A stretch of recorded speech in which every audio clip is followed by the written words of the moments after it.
नमस्कार मित्रांनो, रंगभूमी व मनोरंजन विश्वातून अत्यंत वाईट घटना समोर आली असून मनोरंजन विश्वात हळहळ व्यक्त होत आहे।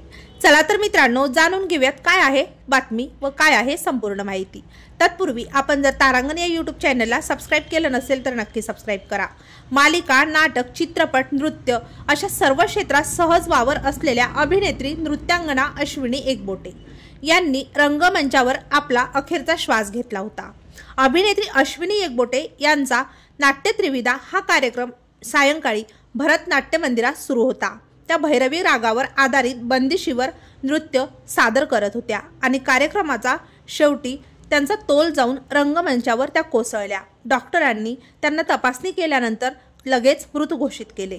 अश्विनी एकबोटे यांच्या आकस्मिक निधनामुळे मराठी नाट्य चित्रपटसृष्टीला मोठा धक्का बसला होता। अभिनेत्री पुण्यात उच्च शिक्षण घेतल्यानंतर त्या अभिनय आणि नृत्य क्षेत्राकडे वळल्या होत्या। अभिनेत्री अश्विनी एकबोटे यांनी देबू, महागुरु, बावरे प्रेम हे, तप्तपदी, डंक्यावर डंका, आरंभ, तृण हा मोहाचा, कॉफी आणि बरंच काही अशा मराठी चित्रपटात काम केले होते। तर त्यांनी एक पल प्यार का या हिंदी सिनेमातूनही भूमिका साकारली होती। त्यांनी दुर्वा, दुहेरी, राधा ही बावरी, तू भेटशी नव्याने या मालिकांमधून घराघरात आपली लोकप्रियता वाढवली होती। त्यांनी गणपती बाप्पा मोरया या मालिकेमध्ये रावणाच्या आईची कैकसीची भूमिका साकारली होती।